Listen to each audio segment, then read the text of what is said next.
On continue pour le PowerPoint sur Plasmodium avec l'étude frottis sanguin coloré ou MGG, puisque c'est ce que vous devez être capable de reconnaître en TP, être capable d'identifier l'espèce de Plasmodium sur des frottis sanguins colorés ou MGG. Donc normalement, c'est ce qu'on fait en TP.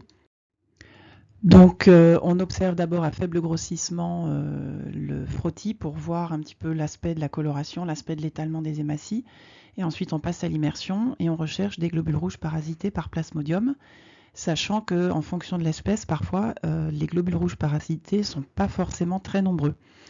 En revanche, pour Falciparum, pour Plasmodium falciparum, la parasitémie est importante, donc on a assez vite des globules rouges parasités sous les yeux, ce qui permet de les identifier. Enfin d'identifier l'espèce de Plasmodium.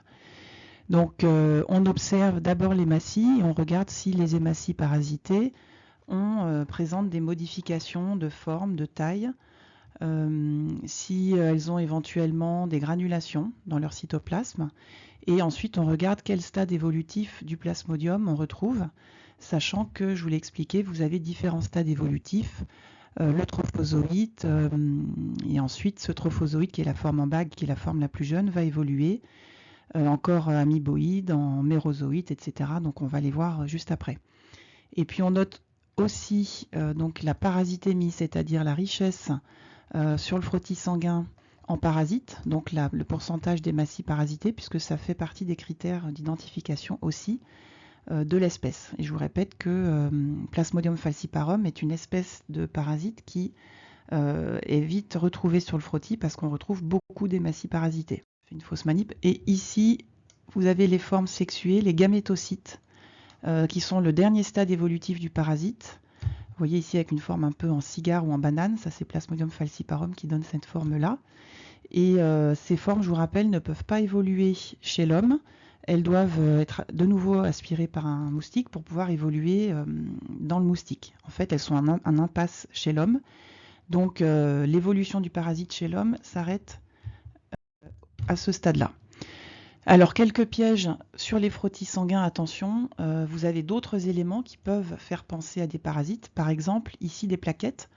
Une plaquette peut se poser sur une hématie, donc à ne pas confondre avec des trophozoïtes, ici, jeunes, trophozoïtes jeunes de Plasmodium, où on retrouve bien la forme en bague à l'intérieur de l'hématie, avec parfois des formes qu'on dit marginées, à la marge de l'hématie. On a presque l'impression que ça déborde et que ça dépasse de l'hématie. Autre confusion possible, les lymphocytes qui peuvent ressembler à des gamétocytes du Plasmodium. Bon, quand on regarde attentivement, on voit bien que c'est pas pareil. Là, vous avez un noyau avec une chromatine très sombre. Ici, le cytoplasme du parasite est la structure ronde qui occupe quasiment toute l'hématie. Et puis ça, ce sont des granulations ou éventuellement le noyau du parasite. Donc quand on compare, on voit bien que c'est différent. Mais là, vous avez un petit lymphocyte, donc à ne pas confondre avec le gamétocyte ici. Dans les hématies, vous pouvez aussi avoir parfois des inclusions, à ne pas confondre non plus avec le parasite, donc des ponctuations que vous connaissez, que vous avez vu en hémato, corps de Joly, l'anneau de Cabot, donc à ne pas confondre toujours avec la forme la plus jeune du Plasmodium, qui est le trophozoïte, cette fameuse forme en bague que vous retrouvez ici. Bon, sur cette planche, vous avez tous les stades évolutifs dans l'ordre chronologique du Plasmodium. Donc là, on vous précise que c'est pour Plasmodium falciparum. Et dans le cas de Plasmodium falciparum, on verra qu'on retrouve surtout la forme jeune, donc les formes en bague, et ça c'est important à noter.